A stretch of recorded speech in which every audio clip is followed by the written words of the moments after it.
Welcome to Think Big with Dan and Qasim. Join hosts Dan Melnick and Qasim Masood as they explore big ideas, limitless possibilities, and engage with visionaries, entrepreneurs, and thought leaders who dare to dream big, get inspired, motivated, and find practical tips for personal growth. Think big, dream bigger, and ignite your potential.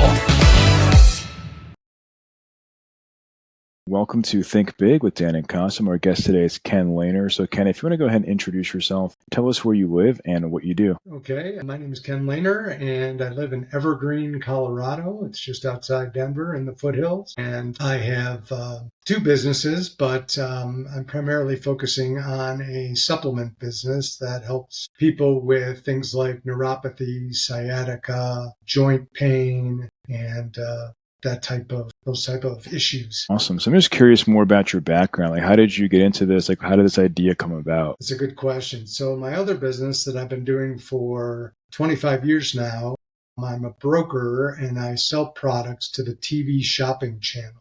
So people come to me with their ideas and inventions, and I have the relationships with the buyers there, and I present them with these products, and they get on TV, and hopefully they're very successful, and the manufacturer makes money and I make money as well based on a commission basis based on how well it sells. So it's interesting, and people have come, to me with all sorts of products over the years. So as that business has changed, people were asking me if I could help them with getting on Amazon. And, because Amazon is the biggest selling channel there is right now. And so I partnered up with somebody who has success in selling products on Amazon. And so I was referring a lot of my vendors to him, and we established a relationship.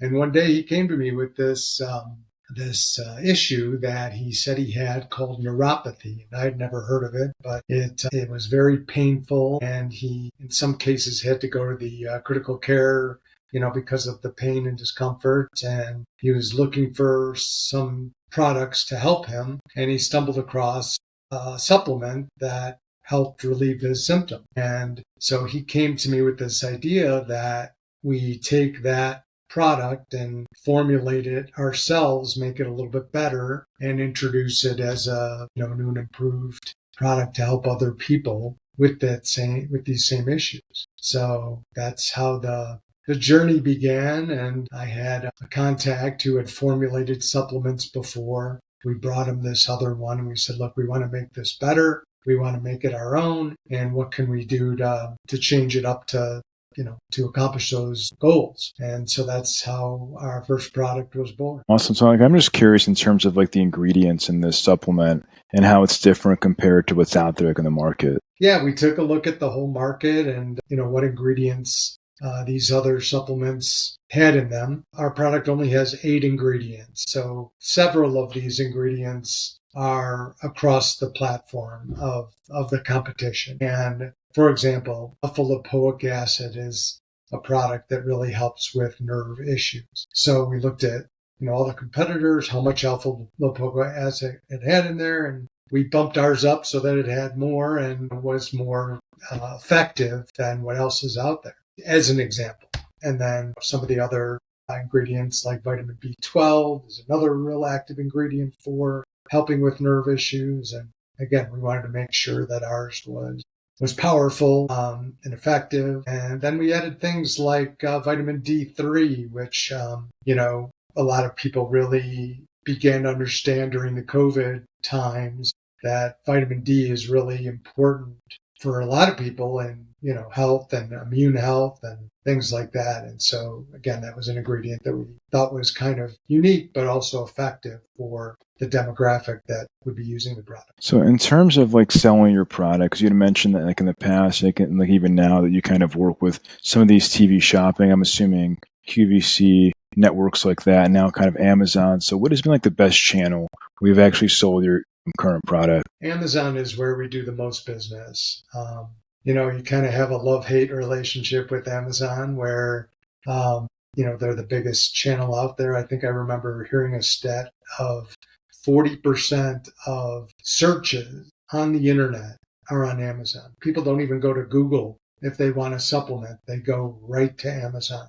So there's just a lot of eyes on it. And, they're doing more business than Walmart and anybody else. So that's the good news. And the bad news is they take a, sizable percentage to do business with them. So For there's a lot of sure. fees. There's advertising fees and fulfillment fees and a lot of fees. But again, there aren't many places that you can get that much exposure. So have you thought about having your product on a QVC or on one of these TV shopping networks as well? I have, and I've attempted to do it. So far, not successful yet. And that demographic or that model has changed. Their business has gone down, and that's one of the reasons that I started the second business was, I was looking for something that was more on a growth mode than a declining mode because people that are under 50 don't sit and watch QVC.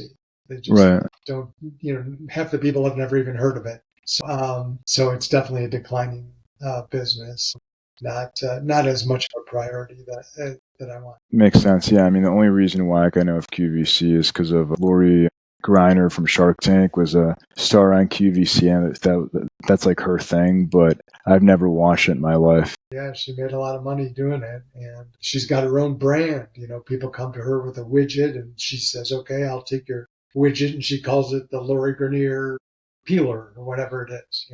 But do you see it's like a lot of these folks that were doing QVC kind of like transitioning now to like TikTok shop and live shopping on TikTok or their channels? Like, I guess, what does that kind of look like from your perspective? Well, our demographic is an older demographic. We're going after people, that have older people problems. Right. Joint pain and neuropathy from diabetes and things like that. So we've done some meta advertising, which was effective, but I think that my opinion is a TikTok demographic is a little too young for us, unless we rebrand, some of the products to go after. We have a topical cream for pain relief, and we've thought about rebranding it as a muscle recovery, something like that might be good for a younger demographic. And I guess what about other channels like physical retail, direct to consumer? I guess what does that kind of look like for you? I've been doing this a long time, and I know what the ups and downs of selling to retail is, and retail kind of like QVC has been in decline for a number of years due to the convenience of purchasing online and the risk and reward of selling to a Walmart or Target or some of these type of places. It's just not there for a small business like mine. It can put you out of business. 100%. So I'd entertain, and I've looked at a regional chain, maybe 20 stores, grocery chain or a health food chain or supplements or things like that. One area that we are building is the chiropractic channel. So a lot of people that go into a chiropractor have the issues that our products will help. And a lot of chiropractors do sell supplements and pain creams and things like that. So that is an area that's growing for us. For sure. And then I guess in terms of taking a few steps back, I mean, obviously many people have challenges with things like manufacturing, making the actual product, making sure that's high quality. So how did you find that partner to actually make this product in a good way? Good question. So the original gentleman that helped me with the formulation, now we had it formulated, we had a recipe, if you will. I asked him if he had any contacts, and he referred me to somebody that allowed us to get into business at a low level. In other words, we didn't have to buy 20,000 bottles of supplements. We were able to buy 500 to start with, and because we didn't know how it was going to do, didn't want to be stuck with 24,000. Yeah. So, and we're still doing business with that gentleman today, and he still allows us to purchase in lower quantities if we need to. Frankly, it helps us manage our cash flow. So instead of having to buy that 25,000 at a time, we could buy 2,500 a month, and that helps us, manage the cash. And in terms of making the actual product, do you make it here in the States or overseas? I guess what does that look like? Yeah, all the products are made here in the U.S. and they all have labels that say made in the U.S. The topical cream is from another supplier, and she makes it in Texas. It's great to be able to have products made in the U.S. And I think especially given the current situation with the tariffs and all that, people feel better about buying products made in the U.S. And I guess like in terms of like from that situation, obviously, even though it's made like in the U.S., you might have some like ingredients sourced from other countries. Like, what does that process kind of look like for you? Yeah, we've had a few minor price increases based on some of the ingredients. And again, it's just been one product that we've had that issue with, but it wasn't significant. It wasn't the 25 or 30% or some of those other things like electronics are getting hit, I think, a lot more than, and not all the ingredients are, made in China or made in other places. Some of the ingredients are made here. For sure. And then I guess in terms of like your ideal customer, like you were saying earlier, is people who are older. If you can kind of like just expand more on that, like in terms of data that you've seen, is it mostly men, women, all across the board of a certain age? Like, I mean, I guess what are you seeing in terms of like who's actually buying your products? So it's definitely a pretty even mix of men and women, but there's several issues that these people all share. Okay. One is neuropathy, which is a nerve issue, which is caused 70% of diabetics have neuropathy, and it affects their legs and their arms and their hands and their feet. And most type 2 diabetics are older. I know it's changing. There is juvenile diabetes, but for the most part, it's an older crowd that develops these things. Joint pain is the same thing. I'm sure there's athletes that suffer joint pain, but for the most part, people that are over 50 are people that suffer joint pain. We have another product that's a sleep supplement. And I'm 63 years old, and I talk to people every day, friends of mine, that say, I have trouble sleeping. I wake up in the middle of the night. I can't fall back asleep. It takes me an hour to fall asleep. And so typically younger people don't have these issues. Makes sense. So obviously now we're at the halfway point here of 2025. So what are you really focused on for the rest of this year? We're focusing on profitable growth in the internet business and selling products online. The way that is typically done, at least that I've learned over the last 3 years, is that you have to spend money to get your product out there in the market. You have to buy Amazon ads. When you go on Amazon and you see where it says sponsored ads, that means that people are spending money on advertising. Those products pop up at the top, and they're typically clicked on more often than the ones that are farther down the list. So that is how we're growing, is trying to increase that ad spend profitably. So it's a challenge, but that's how it seems like that's how these businesses grow that sell on. Makes sense. So if you could go back in time to before you started this business, what is the one biggest piece of advice that you wish you knew? I guess for 25 years, I was a commissioned salesperson, so I didn't have any risk.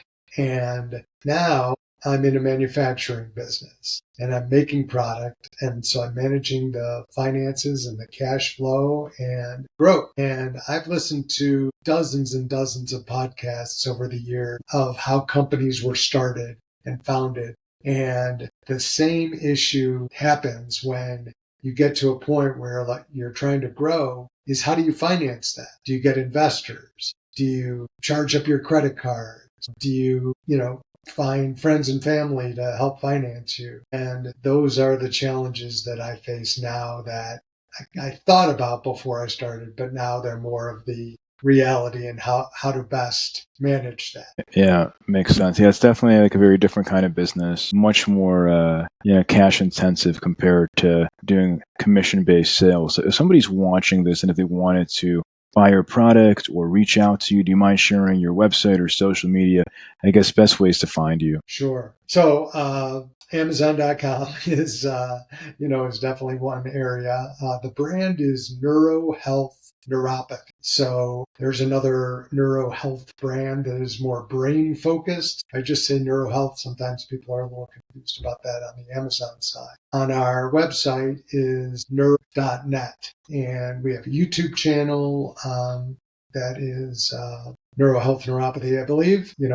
We have social media pages like Instagram and Meta, but we're not out there posting every day. Our demographic is not as savvy on the internet as we would think. But so that's how people find us. Our website. Or Well, Ken, thanks so much for your time today. all right. Thanks a lot. I appreciate it, Dan.